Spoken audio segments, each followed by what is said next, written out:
2.5 minutes. Hello, I'm Steve Siegel, and I'm running for the Ward 5 School Committee. I'd like to thank the Ward 6 Democratic Committee for hosting us and for giving us a chance to answer questions. I'm a 20-year Newton resident. I moved here in 1989 with my wife, Teresa. I formed a business consulting structural engineering firm that's been here since 1994. I still have that in Newton Center. We had 2 children. I have a daughter right now, Selena, who is an 8th grader at Oak Hill, and a daughter, Tema, who is a 5th grader at Service. After being active in my temple and my school community and a good government practices group, I decided that I could be most effective as an advocate for change in Newton Public Schools by being on the school committee rather than advocating on the outside. I have 4 primary goals.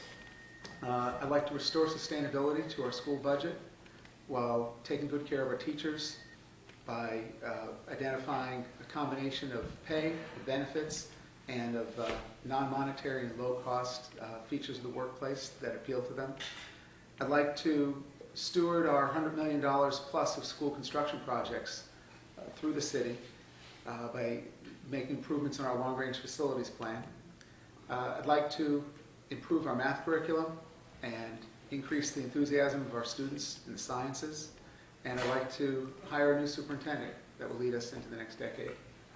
I'm a stakeholder in Newton Public Schools. I'm a parent, and my children will benefit by the good work of our teachers. I am a taxpayer, and as such, I'm proud to fulfill my commitment to help educate all of our students through my tax dollars. And I'm a property owner, and a strong school system increases the value of my property. It holds it up. I'm very pleased about that as well. I believe that my skills are valuable to the school committee. Thank you. I'm an analyst and a problem solver by training. I'm a structural engineer by practice, and I'm a collaborator by nature. And I believe these skills are valuable for the Newton Schools and for the Newton School Committee, and I hope to be able to apply them to the problems that we face. So thank you very much, and please give me a vote on November 3rd.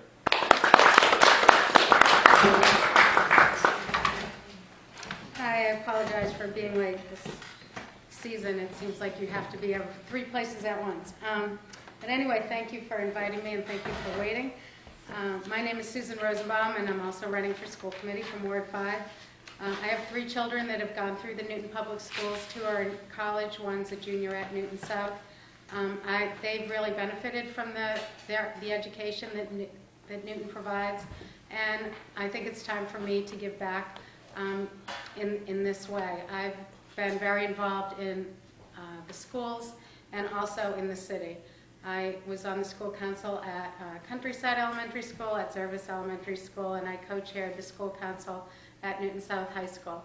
I'm past president of the League of Women Voters, and this last year I worked closely with the Citizens Advisory Group and to put on 5 forums with the League to educate the citizens about the findings of the CAG. And during those 5 forums, it just occurred to me that, I ran once before 8 years ago. The preliminary election was 9/11/2001. So I guess I could say I won that day, but it didn't seem like a victory at the time.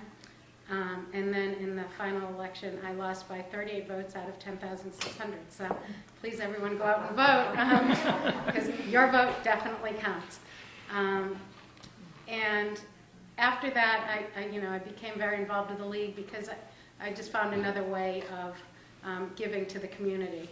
And now I decided it's time to run again and really focus my efforts on the school committee for much of the same reasons everyone wants to be on the school committee, or not everyone wants to be, but those of us that do. To really do the work that's needed to maintain the excellent reputation that Newton's known for. And it's not perfect. We definitely have some things to work on. Hiring a really qualified superintendent, someone that's really forward-thinking, is going to be a really exciting time right now. So I'm looking forward to that. And also finding ways to bring new revenues. You've heard other people talk about public-private partnerships. If you mentioned that 8 years ago, you would have been caned, but now it's a reality. You know, the PTC, Parametric Technology, funds our robotics team, which is a combination between North and South. So there's a lot of good stuff happening. And I guess my time.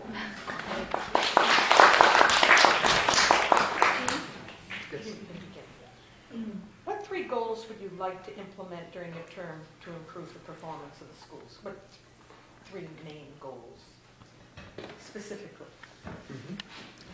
I think one of the first things that I want to do is I want to look at the balance between our budget and our teachers' compensation. We have a situation right now where as many of you know, you've heard the term structural deficit. It basically means that the compensation levels for our teachers are increasing at a rate that's faster than the rate of growth of our city revenues. I also think that for the time being, in the near term, the amount of money available to spend on the amount of money for our budget is limited. I don't think we're going to pass an override in the next few years. Other features that will bring money into the system, payment in lieu of taxes, new growth from new development, and other factors are not going to be happening soon. So I think we're working with a fixed pot of money for the compensation of our employees. If we have a fixed pot of money, then what we are confronted with as a choice is we can either continue to let our teacher compensation grow at the rate that it has. That will force us to lay off teachers, which we did last year to the tune of 50 or 60 total teaching professionals. Or we can look at reducing the rate of growth of our compensation and trying to offset that by providing enhancements to the quality of life and the work conditions, and the workplace conditions of our teachers, such as giving a master teacher professional step within the career of our teachers, such as providing some greater autonomy in decision making or in curriculum selection by teachers in the schools. Looks like I'm running out of time, but so I've answered one. So the most fundamental that I want to address is how we can take care of our teachers and not compromise our budget at the same time. Same question? Yes, same question. There are several things I'd like to focus on. I think it's critical that we keep class size down in the lower grades. The research shows that that's really important, that in the lower grades that we have small class sizes. But at the high school level, I don't think that's as critical. There are some classes where they could get larger and they could be, and the low enrolling classes could be taught a combination between North and South. So I think there are ways that we can maintain the breadth of our programs without, and really focus on keeping good teachers. Obviously, 80% of our budget is staff and salaries and benefits. So we have to figure out a way to rein in those costs, and hopefully we won't lose good teachers in that process. I also think that we should figure out a way to reduce the stress of our high school students without lowering the quality of the education. The students do a ton of stuff and they study hard, and I think we need to figure out ways to help them reduce that stress. I think we need some more intramural sports programs and not just varsity programs. And we need to hire a good superintendent to help us guide us along the way.